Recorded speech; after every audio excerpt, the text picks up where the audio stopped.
In this video, we will be discussing how carnivores are unjustly villainized and treated as bloodthirsty monsters simply because they committed the crime of not cooking their prey. Seriously, humans also eat meat, so why are animals seen as monsters for doing the exact same thing? And don't get me started on the classic argument, but they attack and kill people. Yes, this fear is valid. Wild animals can be dangerous. But let's be honest, whenever someone is killed or attacked by a carnivore, there is almost always a moment where I just instinctively know that human stupidity was involved. For example, tourists on safari rolling down their windows to take pictures of lions as if they're Simba. Some person picking up a literal king cobra just to show off. People casually sitting near a lake even though there is a big sign saying danger, crocodile in this water, or locals repeatedly warn them to stay away from the river. At that point, the animal isn't the villain, the human is just ignoring every possible survival instinct, like the survival instinct is that of a potato.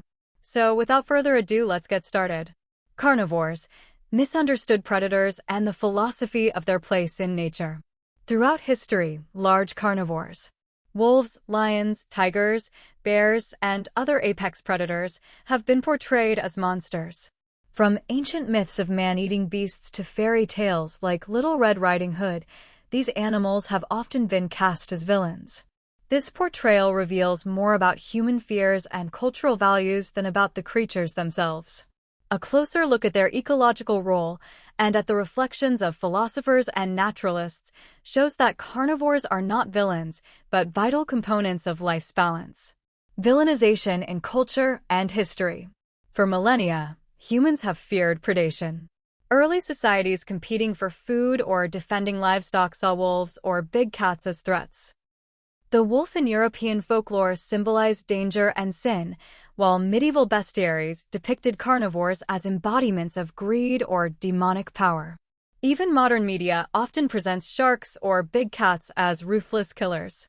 This monster narrative simplifies a complex reality, turning survival behavior into moral evil. Ecological importance. Ecology tells a different story. Carnivores regulate herbivore populations, preventing overgrazing and preserving plant diversity. The reintroduction of gray wolves to Yellowstone National Park, for example, triggered a trophic cascade, elk numbers stabilized, vegetation rebounded, and riverbanks strengthened as beaver and bird populations flourished. Apex predators also remove weak or diseased prey, keeping ecosystems healthier. Far from destructive, their predation is an engine of stability and renewal. Philosophical perspectives. Aristotle viewed every organism as part of a natural hierarchy, scala naturae. For him, predators fulfilled a natural purpose, maintaining order by consuming the abundant. Thomas Hobbes famously described human life in a state of nature as nasty, brutish, and short, likening people to predators. Yet his social contract theory acknowledges that predation is not evil but instinctual, something societies must manage rather than condemn. Baruch Spinoza rejected moral categories like good or evil in nature, seeing all beings as expressions of the same divine substance. A lion killing a gazelle is no more wicked than a storm breaking a tree. Both are natural expressions of power. Charles Darwin demonstrated that predation drives natural selection, shaping adaptations that sustain biodiversity. Aldo Leopold, in a Sand County Almanac, argued that we must think like a mountain, recognize the necessity of predators for ecological integrity. Martha Nussbaum, through her capabilities approach, extends moral concern to all sentient creatures. She argues that animals possess their own forms of agency and the capability to flourish according to their species-specific lives. From her perspective, wolves, tigers, or sharks have a moral claim to pursue their natural behaviors, including predation, without being demonized or eradicated by humans.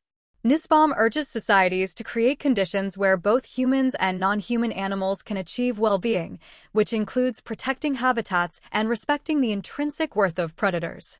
These perspectives shift the frame from fear to understanding. Carnivores are neither moral agents nor enemies, but essential actors in the web of life. Toward coexistence. Modern conservation emphasizes coexistence rather than eradication. protecting habitats, using non-lethal deterrents for livestock predation, and respecting cultural traditions that honor predators, such as many indigenous cosmologies, help balance human needs with ecological realities.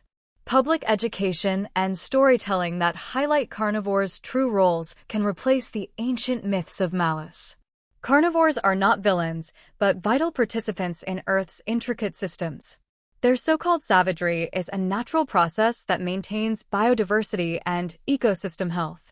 Philosophers from Aristotle to Nussbaum remind us that morality belongs to human society, not to the hunt of a wolf or the stealth of a tiger. Recognizing this helps us move from fear to stewardship, ensuring that these magnificent animals continue to roam and play their irreplaceable role in the drama of life.